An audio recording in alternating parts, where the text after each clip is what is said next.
Веројатно се соочуваме со настан кој што ниту може да се предвиди дека ќе се случува во овие рамки и со овој интензитет. Меѓутоа, тоа е само полука дека и во иднина може да се соочуваме со настани кои што можеби биле подценети и во даден момент да се манифестираат во полн капацитет, дури над можностите или проекциите кои што можеле да се предвидат. Би сакал да споменам дека овој вид на нерегуларни миграцијски текови е присутен во овој дел од Европа и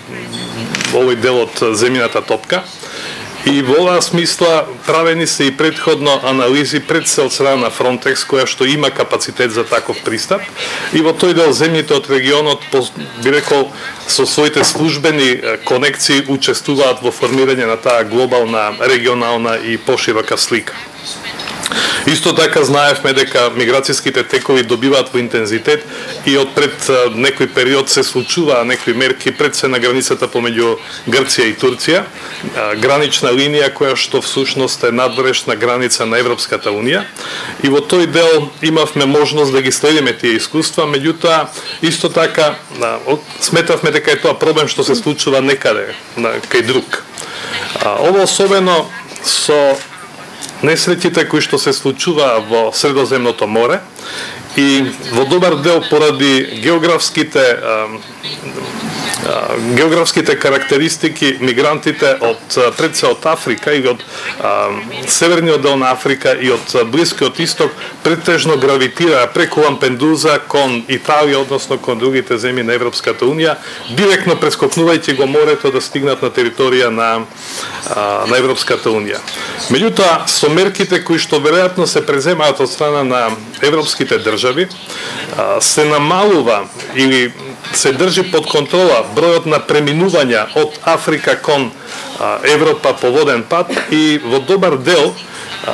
тие индици од почетокот на оваа година сугерираат дека копнениот пат ќе биде се поинтензивен, бидејќи тој во основа е поевтин од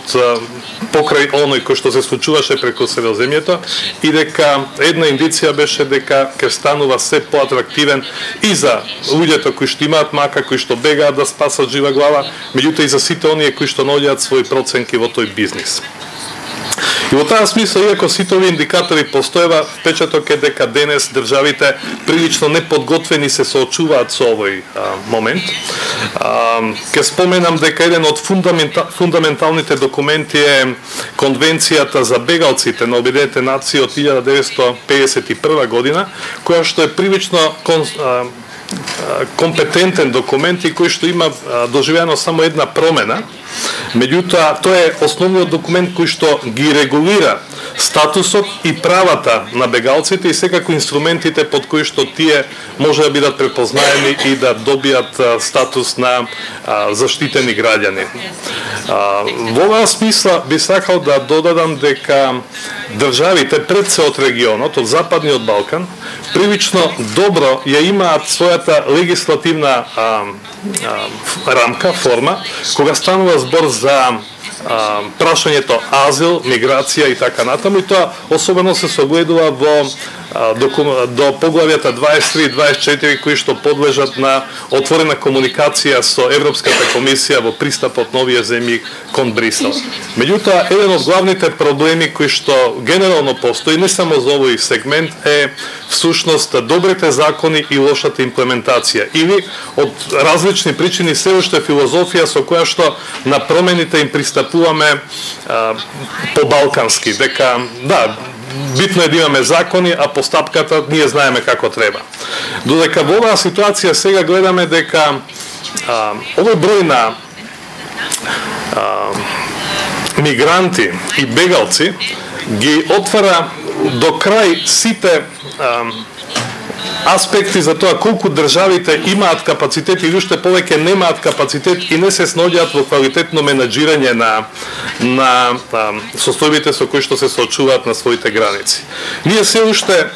се соочуваме со различни толкувања денес. Дали имаме мигранти, дали се тоа бегалци, и од аспект на нивниот статус тие подлежат на одредена заштита. И во тој дел генерално постои сваќањето дека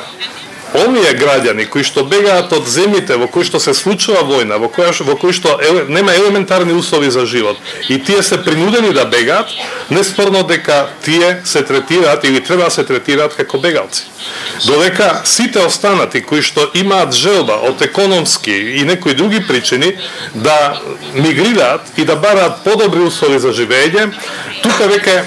станува збор за мигранти, во зависност од тоа како ја минуваат граничната линија може да се говори за легална или нерегуларна миграција.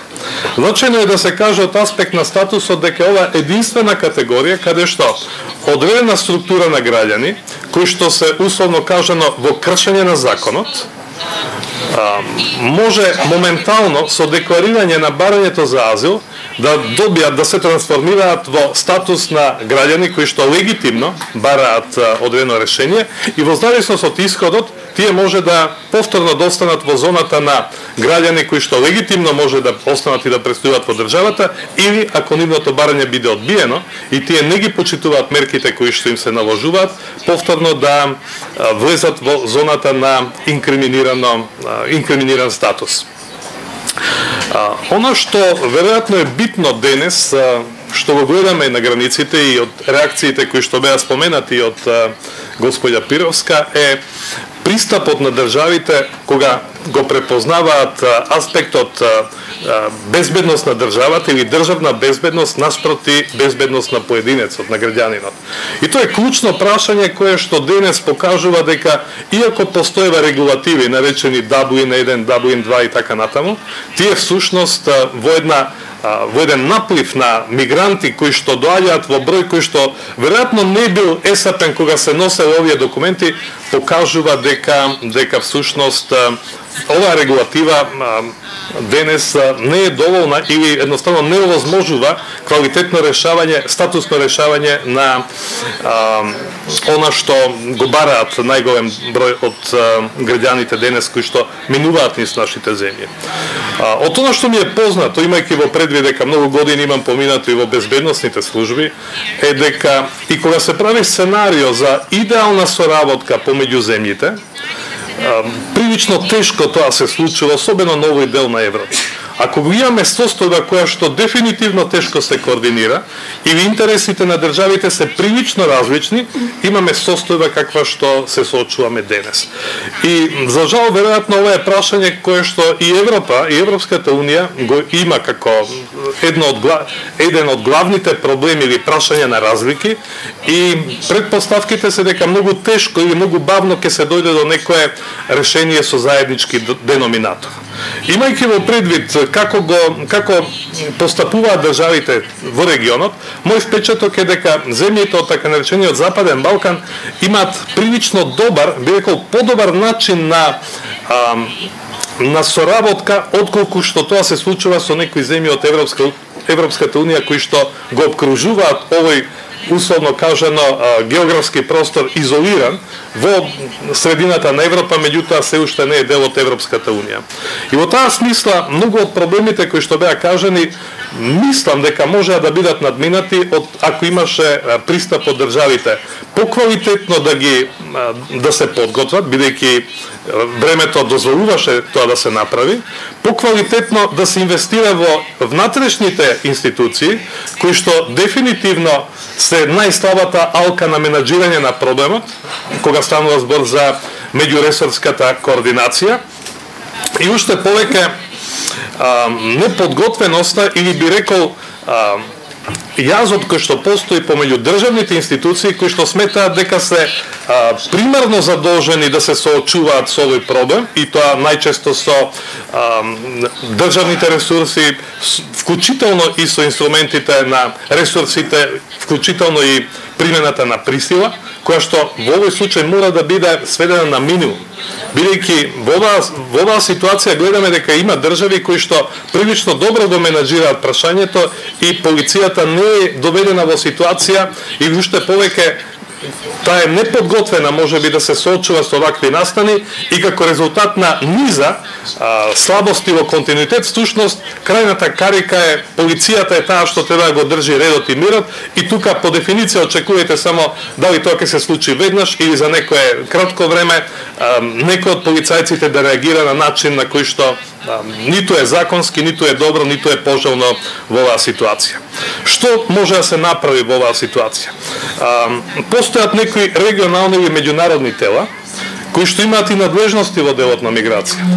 Мој впечаток е дека тие или се уште се на годишен одмор, или тешко се прилагодуваат во оваа ситуација, и уште повеќе, ако ги прашаме, не можеме да добиеме информација за тоа што тие сработиле. Некои од нив се јавуваат со информации, нормално, меѓутоа, она што му недостасува на регионот е брза реакција. И не толку брза, бидејќи поминаа прилично долги периоди. Слушаме за одредени